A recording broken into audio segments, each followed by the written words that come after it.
Episode 86 doesn't have a massive battle. In fact, the only action scene of the entire episode is of Jiraiya displaying the most iconic jutsu in the whole series, the Rasengan. The Rasengan is a jutsu that Jiraiya claimed to be even more powerful than the Chidori, and instead of learning it off screen or Naruto being given a scroll, Jiraiya hands him a balloon. Is Jiraiya being serious or is he just trolling? To find out, let's dive into episode 86. A new training begins! I will be strong! As I mentioned, Jiraiya doesn't hand Naruto a scroll. Instead, he gives him a balloon and says, "Pop this with your chakra." That's it. At first glance, it's goofy. But that's Kishimoto's brilliance. He takes Minato's god-tier technique, a jutsu more powerful than the Chidori, and breaks it down into something we can instantly understand. Spin your chakra so quickly that the balloon pops. Simple, right? Of course, Naruto makes it look anything but simple, but we'll get to that in a little bit. For now, there's two very big points that I want to make. The first point is, this is the first time in Naruto that we see a jutsu be taught in this manner. It's very reminiscent of Mr. Miyagi's training in The Karate Kid. Although we don't have the full scope of what performing the Rasengan entails just yet, we do know that in the spur of the moment, Jiraiya decided to buy hundreds of water balloons to facilitate the first stage of Naruto's training. We have no idea what methods Kakashi used to teach Sasuke the Chidori because it was done off screen. However, we can see that he gathers a concentration of chakra in his palm, and yeah, that's about it. My second point is, I think there's greater meaning behind Naruto's training and the fact that he's starting off with a balloon. The balloon isn't just training equipment. It represents Naruto himself, fragile on the outside, overflowing with chaotic power on the inside. Unless he learns to control that power, it'll either remain dormant or become a massive tsunami that rips him apart. That may sound far-fetched, but stick with me, I'll dive deeper soon. But for now, let's move on to Naruto harnessing the chaos. Up until now, Naruto's entire fighting style has been reckless energy. Shadow clones, charging in headfirst, and screaming at his enemies until something works. That's been his brand. But the balloon training flips everything. For the first time, Naruto has to stop and control his energy. There are 3 steps to learning the Rasengan, each of which can be mapped to the first 3 characteristics of being a man according to Milan. Naruto is currently working on the first step, being as swift as a coursing river.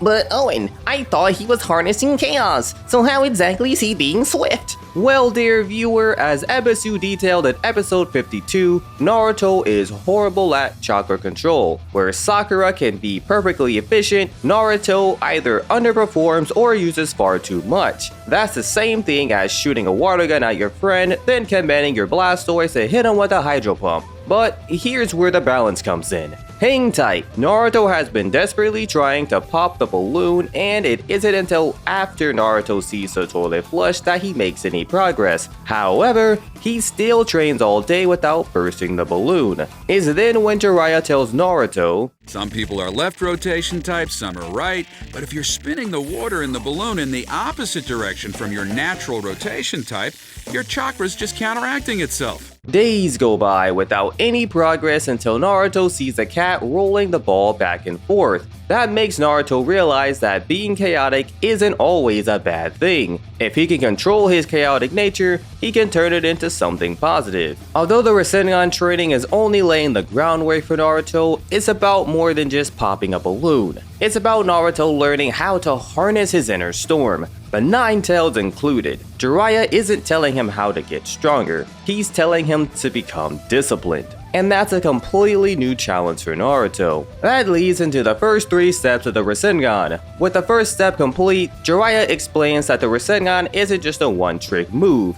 It has 3 stages. 1. Rotation. 2. Power. And 3. Containment. Sounds simple, but it's actually genius storytelling. These 3 stages mirror Naruto's entire character arc. Rotation is Naruto learning self-control, patience, and discipline. Power is Naruto mastering his immense inner strength, 9 tails included.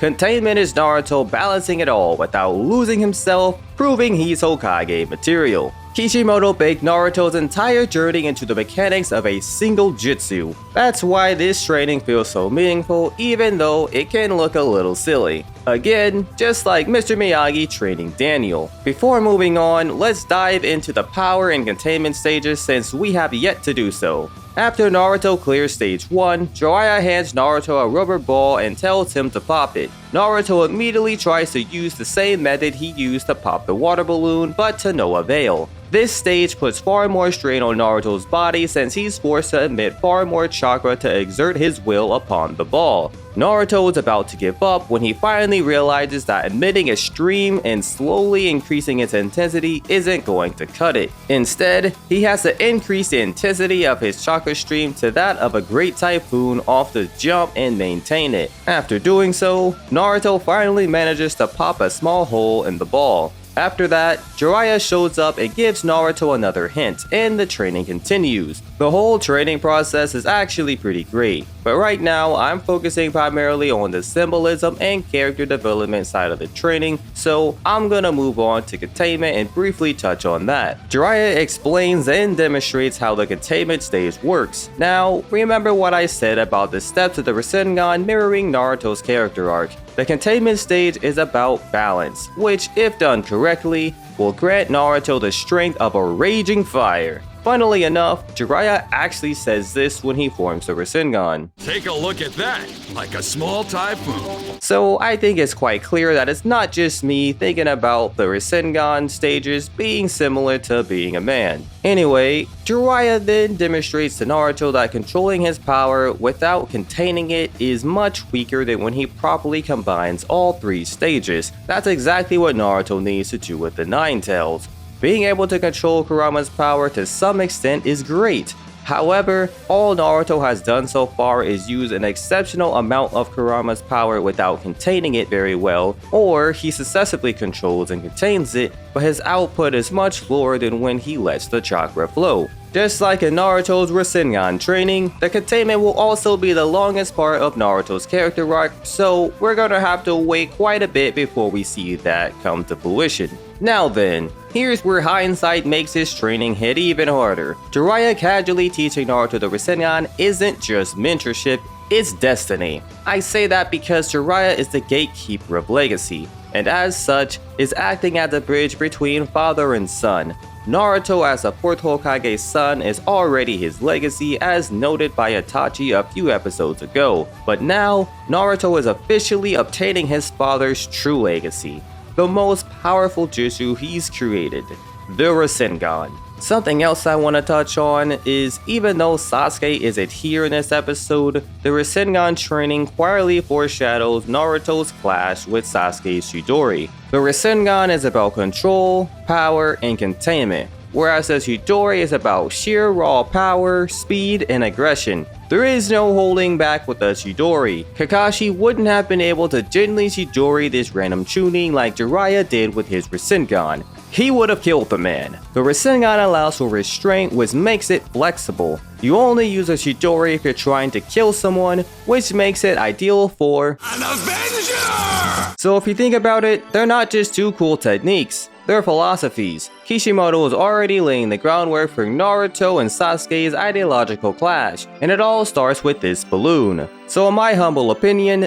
Naruto's Rasengan training proves you don't need intense action or comedy to create an iconic moment. I personally really love to watch his training even though it spanned several episodes. Naruto struggling with the balloons looks silly on the surface, but in reality, it's the first step towards the Rasengan, a move that defines his legacy just as much as the Shadow Clone. But the balloon isn't just training, it's Naruto himself, it's Minato's will, and a metaphor for cycles, and is foreshadowing the rivalry with Sasuke that defines the series. Kishimoto turned comedy into symbolism, and training into destiny. Please like and subscribe if you haven't already so we can continue to grow our Shinobi Alliance. Doses.